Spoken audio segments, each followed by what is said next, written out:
Okay, good morning, everyone.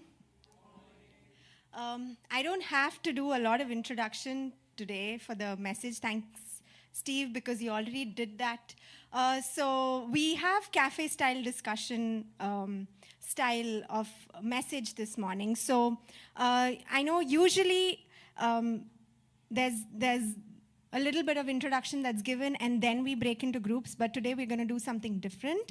So we will break into groups right away, and then we'll have our discussions, and then we'll see how things go, right? So I just request all the facilitators, thank you for volunteering. I will do that, yeah. So I know, I'm not missing anything. I do remember the Bible reading. So we have Arpit, Tina, Eric, Gladdy, Josh, and there's someone whom I'm missing. Jane, yes, sorry. Okay, so we have Jane here, and can I request all the facilitators to please stand and take your places wherever you may want to take. You can just spread across. Yeah. So we have Jane here, we have Josh, we have Eric, we have Arpit, we have Gladdy, and we have Tina. So we are going to break into 6 groups, which means that we will count from 1 to 6, and group 1 will, all the 1s will go here to Jane, all 2s to Josh, all 3s to Eric, all 4s to Arpit, 5s Gladwin, and 6 Tina. Okay, so can we start counting from Karun? 1, 2, 3, 4, 5. Yeah. Yes. Ruben?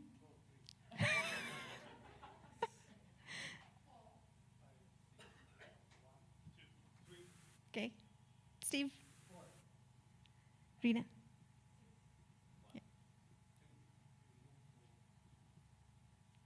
5, Danny. Okay. 6, Steve. Danny, sorry. 1. Yeah. Okay.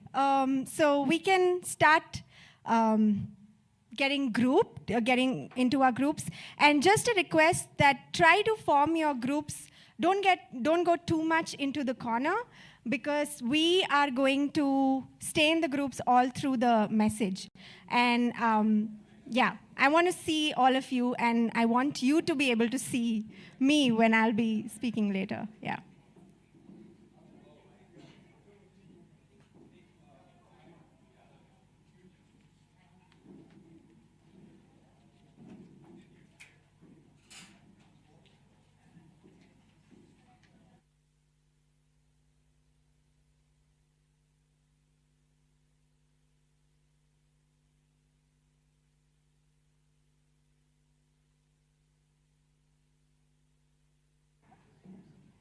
Okay, I see that everyone's settled. That was quite quick. Wow. Okay, so as we all know, we are doing the series on unpacking the good news, and we've gone through right from the beginning about who our God is, our Creator, and how He created us, the world, and what went wrong. And as Steve already said, today the theme is, can the wrong in the world be fixed? Okay, so the passage that has been chosen for today is one part is from Genesis and the other part is from Leviticus. So I request Crystal to come and do the Bible reading.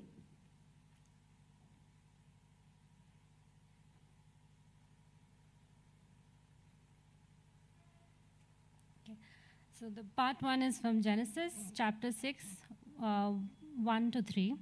When human beings began to increase in number on the earth, and daughters were born to them, the sons of God saw that the daughters of humans were beautiful, and they married any of them they chose.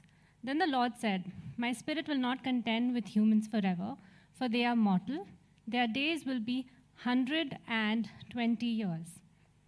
Verses 5 to 6. The Lord saw how great the wickedness of the human race had become on the earth, and that every inclination of the thoughts of the human heart was only evil all the time. The Lord regretted that he made human beings on the earth, and his heart was deeply troubled. Part 2, Leviticus chapter 16, verses 6 to 10. Aaron is to offer the bull for his own sin offering to make atonement for himself and his household. Then he is to take 2 goats and present them before the Lord at the entrance of the tent of meeting. He is to cast lots for the 2 goats, one lot for the Lord and the other for the scapegoat. Aaron shall bring the goat whose lot falls to the Lord and sacrifice it for a sin offering. But the goat chosen by Lot as the scapegoat shall be presented alive before the Lord to be used for making atonement by sending it into the wilderness as a scapegoat. And verses 34, this is to be the lasting ordinance for you. Atonement is to be made once a year for all the sins of the Israelites. And it was done, as the Lord commanded Moses. Thank you, Crystal. So we'll just have the cafe style questions on screen. Can we have that? And what I would like you all to do is, the facilitators will definitely guide you through it. I want you to reflect on the questions that have been shared that the facilitators will also share with you. I'm just waiting for those questions to be on screen. But while we wait for that, so the first question would be, why, in your opinion, did God feel so deeply grieved and regretful after witnessing wickedness and evil in humanity? And the second question is more of reflective questions, which I'll just encourage all of you to share amongst each other. So for the second question, we may need some sheets. So I'll just request, there'll be some sheets and pens that will be distributed to every group. So whoever needs that can actually collect it from the facilitator. So just keep in mind that we'll be having these discussions for 15 minutes. So basically 5 minutes for each question. And I hope that we'll be able to cover all the 3 questions in 15 minutes. And then, then we'll see how things go. Yeah. I'm sorry, with the interest of time, I'll have to pause the conversations. I know there are really deep conversations and some deep questions which cannot be summed up in 15 minutes. I totally understand that. But can anyone from any group, would anyone like to share, why do you think God was grieved? Why do you think God was regretful after seeing the wickedness in humanity? Any group? Or should I cherry pick? Okay, I see Steve volunteering. Yes. Hi, everybody. Yeah. So our group was, we had Joanna here. I don't know if Joanna's new, but Joanna contributed a very interesting point, and she said that Moses, who wrote the book, now the reason why I'm saying it on behalf of Joanna, that's another story over samosas, but she said a very interesting thing. She said that Moses, who wrote the book, it could have been his perspective of God's regret for human beings rather than God's regret itself. So, and we also looked up regret. Kaylin did that for us. And it doesn't specifically talk about how we look at regret, but what was those words? To lament or to cry, to pain, to mourn, that connotation of regret. So, yeah, that's what we got. Beautiful, beautiful. Anyone else? Okay. Yes, Gladys. I think we looked at the aspect of wickedness because until the time of the law of Moses, it wasn't very defined what is wickedness, right? So we kind of discussing what is wickedness. We were just looking at it, and we felt that it's the very the communion with God that was broken And that was, yeah, I think that grieved him. And yeah, that's. Wow. I'm glad we are having these conversations and discussions, because the very 2 points that I actually wanted to highlight when we asked this question, that why did God grieve? Why was God grieving? Is the very most important thing is we actually cannot comprehend the grief and the sorrow that God went through when he saw the world that he created be broken like that. And the very reason that he grieved, that could be just one of the reasons. We actually do not know the mind of God, and we can never know the mind of God. But that communion with God and man, the very reason why God created man was to live with him forever, dwell with man, and to rule over the creation, that got broken. So yes, that definitely would have grieved God. And just switch mics here. Sorry. Yeah. And the topic that we're discussing, if you could, I know and I can understand that there might be a lot of heaviness that might have been felt by each one of you. Not just by putting yourself in the shoes of God to understand what was his emotion, what was his plight when he saw the world that he created in the state like that, and also to just reflect on the things that probably have gone wrong in our lives in such a way that they can never be changed, or situations in our life where we feel that it just cannot be reversed anymore. And the reason I thought we should reflect on that is because if we don't understand this part, if we don't understand this aspect, if we don't even try to comprehend this emotion of God, we will never understand the depth of his love and what he did in response for the love that he had for his creation. And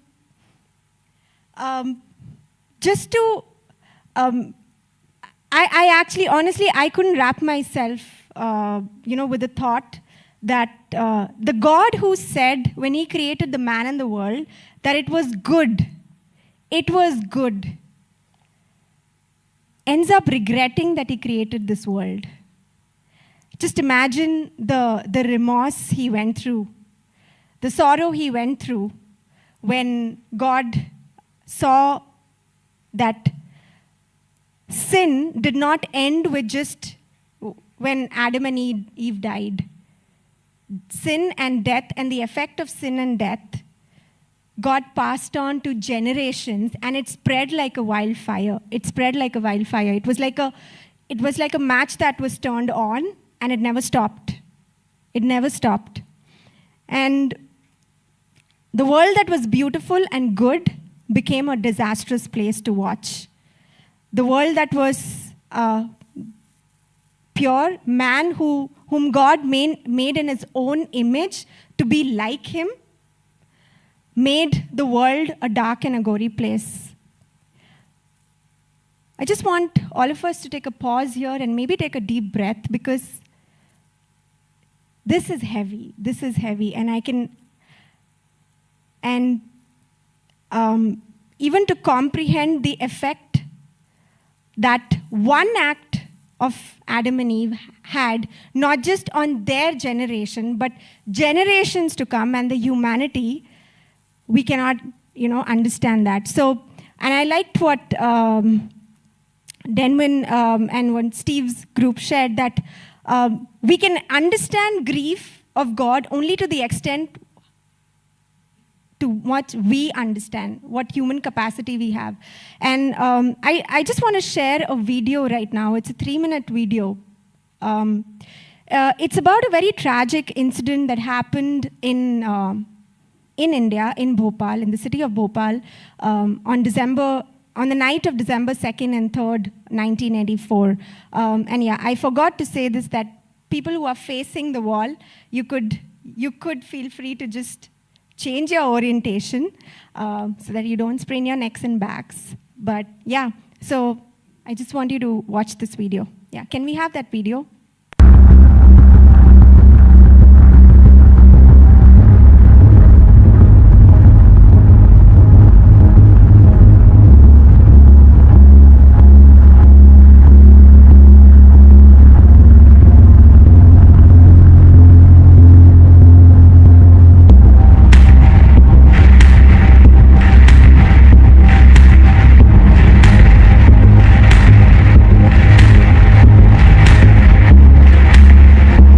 People in the affected areas are reporting serious breathlessness,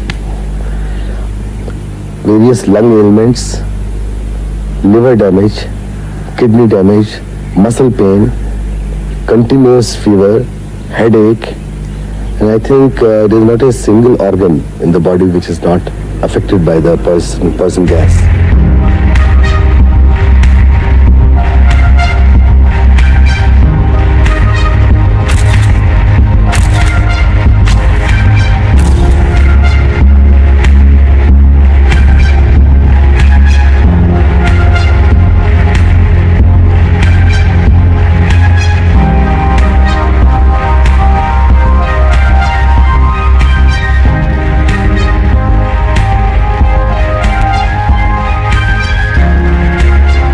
Still the question of providing rehabilitation and health monitoring to children who are being born disabled due to the gas disaster and to parents who live in water contaminated area, and most importantly 25,000 people dead, so many injured, not a single individual or corporation behind bars.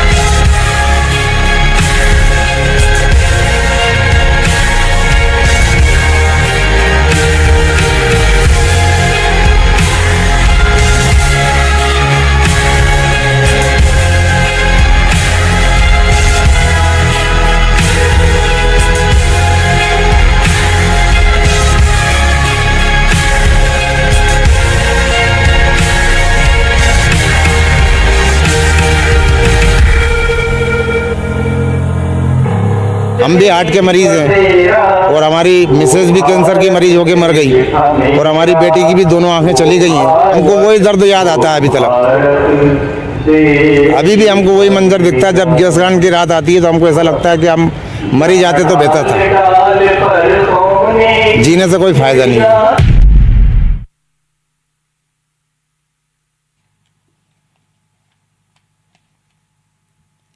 Yeah, this was one tragedy. I was actually not even born when this tragedy happened. And when I came to know about this, it was, the gas, it's called methyl isocyanate. And the effect of that gas is, even if one drop of water mixes with methyl isocyanate, it turns into a poisonous gas. And the gas is so poisonous that if you inhale it, like your eyes would burn, your lungs will get filled with that toxin, and saw evil looming on the horizon. God looked and saw evil looming on the horizon, so much evil and no sign of justice. He couldn't believe what he saw. Not a soul around to correct this awful situation. So he did it himself, took on the work of salvation, fueled by his own righteousness.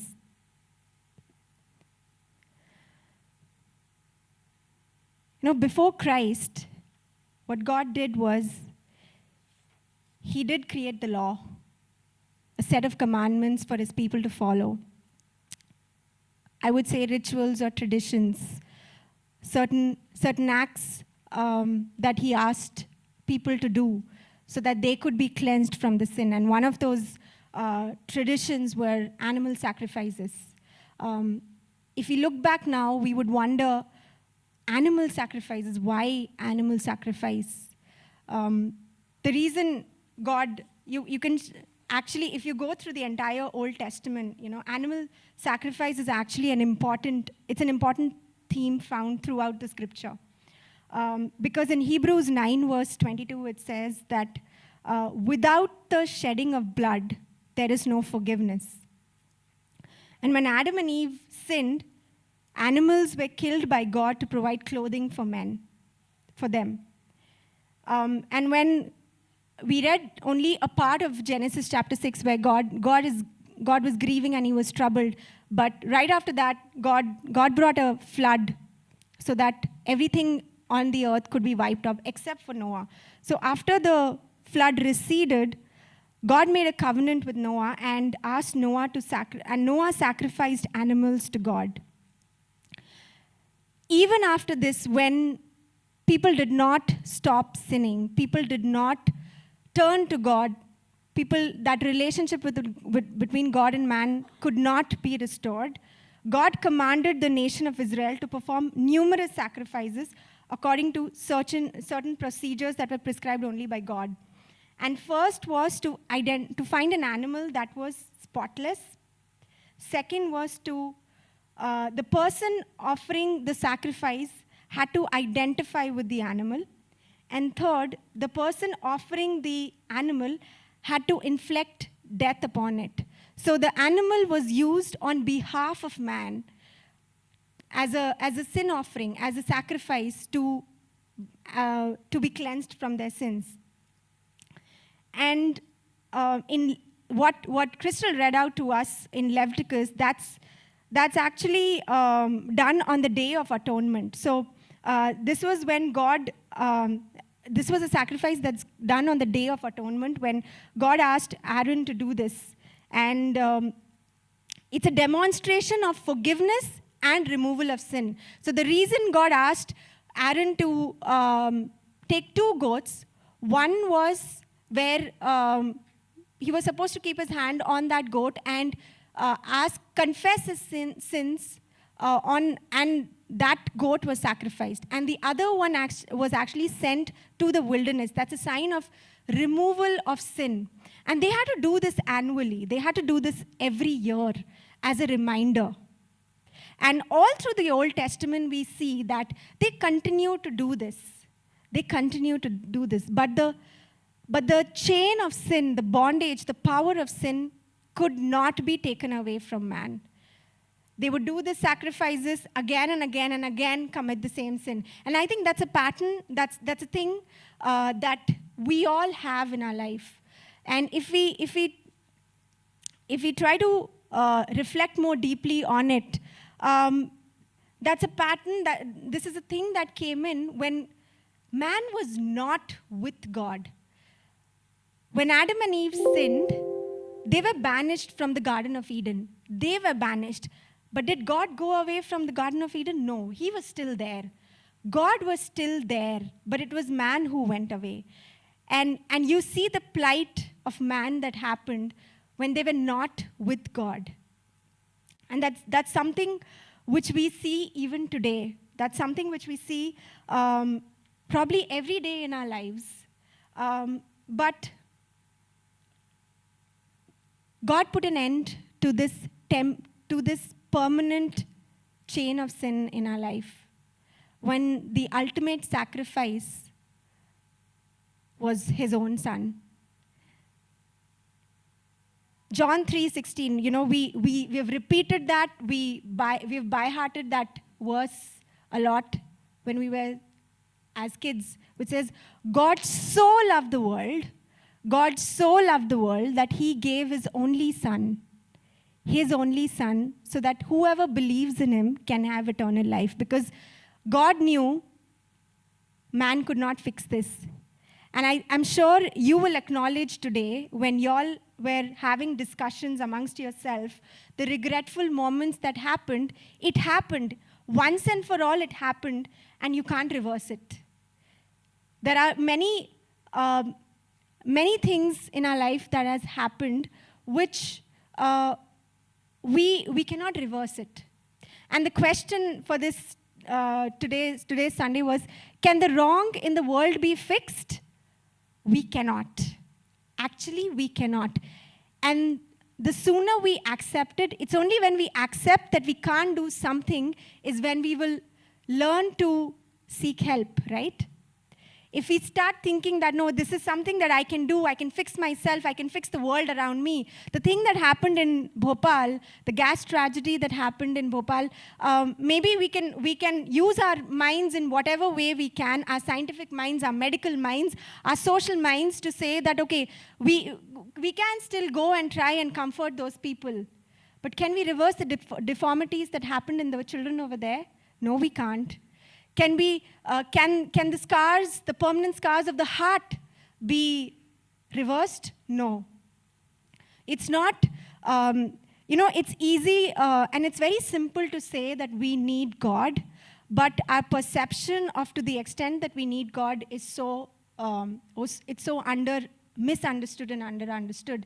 We think that we need God only to fulfill our earthly needs, so that we feel better in this world.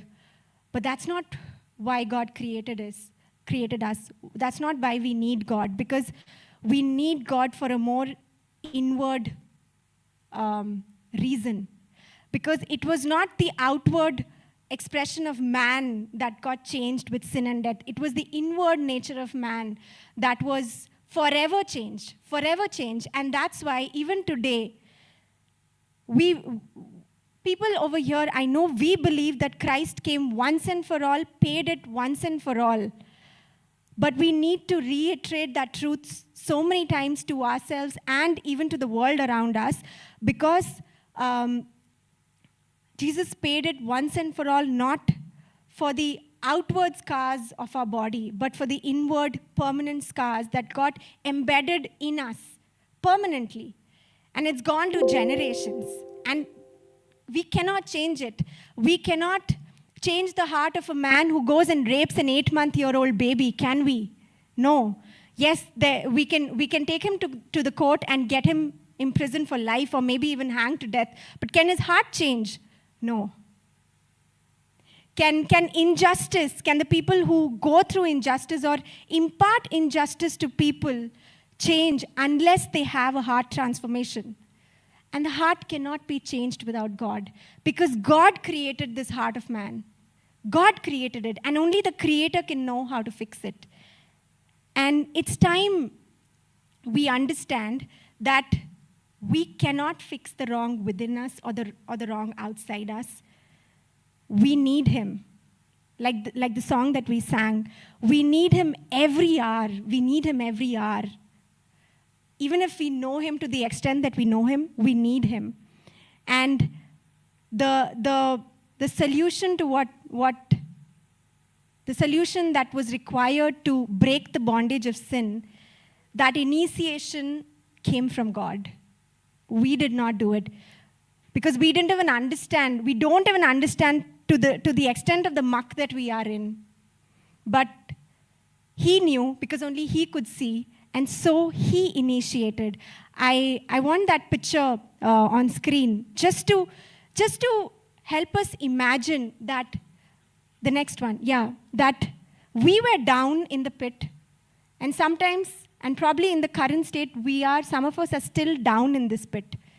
And there's a God of the Creator of the universe who decides to take the initiative and extend His hand to us.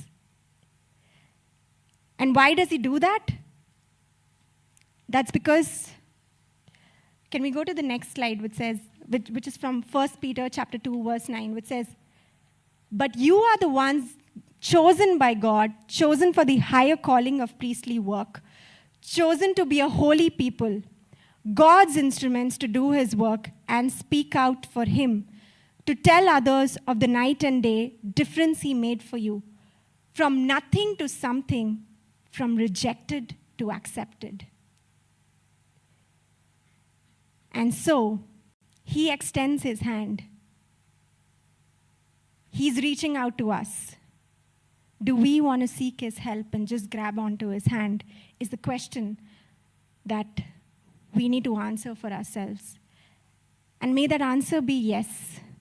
May that answer be yes, because without him, we can't do anything.